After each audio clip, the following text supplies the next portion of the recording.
ఇక కాంగ్రెస్ ప్రభుత్వం తెలంగాణ పరువు తెస్తుందంటూ బీఆర్ఎస్ మాజీ మంత్రులు మండిపడ్డారు. మినిట్స్ తయారీకి సమయం పడుతుందని చెప్పడం సిగ్గుచేటని విమర్శించారు. కేబినెట్ భేటీ జరుగుతుందని చెప్పడం, దానికోసమే వాయిదా వేస్తున్నామని చెప్పడం అర్ధరహితమన్నారు. ఇది శాసనసభను అవమానించడమేనని విమర్శించారు. అలాంటప్పుడు కేబినెట్ భేటీ ముందు పెట్టుకోవాల్సిందని మాజీ మంత్రులు మొక్కుబడి సమావేశాలు పెడితే ఒప్పుకునేది లేదని తేల్చి చెప్పారు. నేను ఎమ్మెల్యేగా ఉన్నాను. అప్పుడు స్పీకర్ గారు మనోహర్ గారు తెలంగాణ ఉద్యమం కోసము హౌస్ అంతా కూడా గొడవ చేస్తుంటే అరగంట నుంచి 45 మినిట్స్ వరకు కూడా సభను ఆర్డర్ తీసుకొచ్చే ప్రయత్నం చేసే కూడా అప్పుడు సభ ఆర్డర్ రాకపోతే అప్పుడు అడ్జస్ట్ చేసుకున్న పరిస్థితి మేము చూసాం.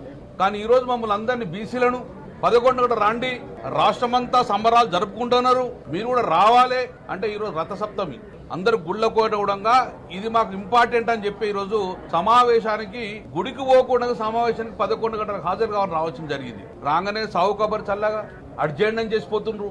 మేము అడిగినాం ఎంతవరకు అడ్జస్ట్మెంట్, రేపా ఎల్లుండా అంటే సమాధానం లేకుండా వెళ్ళిపోయారు. ఇదా మీరు బీసీలకు ఇచ్చే గౌరవం?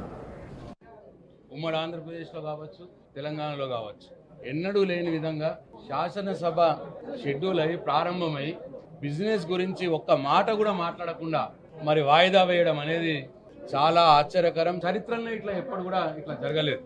వాళ్ళే చెప్పినారు 11 గంటలకు శాసనసభ, ఫస్ట్ 10 గంటలకు మా మంత్రివర్గ సమావేశం ఉంటుంది, 10 గంటల మంత్రివర్గ సమావేశం అయిపోగొట్టి 11 గంటలకు శాసనసభ పెడతాము అని చెప్పి వాళ్ళే చెప్పినారు.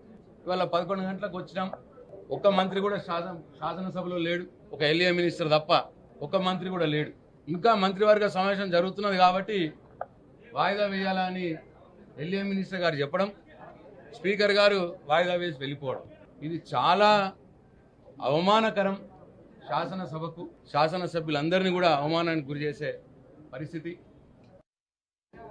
ఉమ్మడి ఆంధ్రప్రదేశ్లో కావచ్చు, తెలంగాణలో.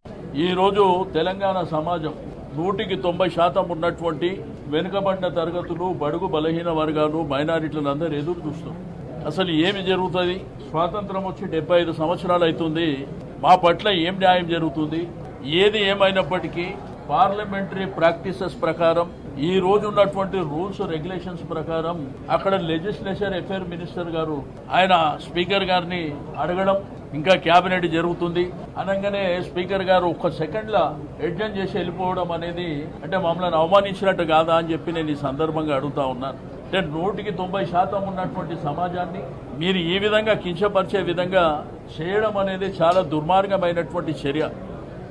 ఈరోజు తెలంగాణ సమాజం 100% ఉన్నటువంటి వెనుకబడిన తరగతులు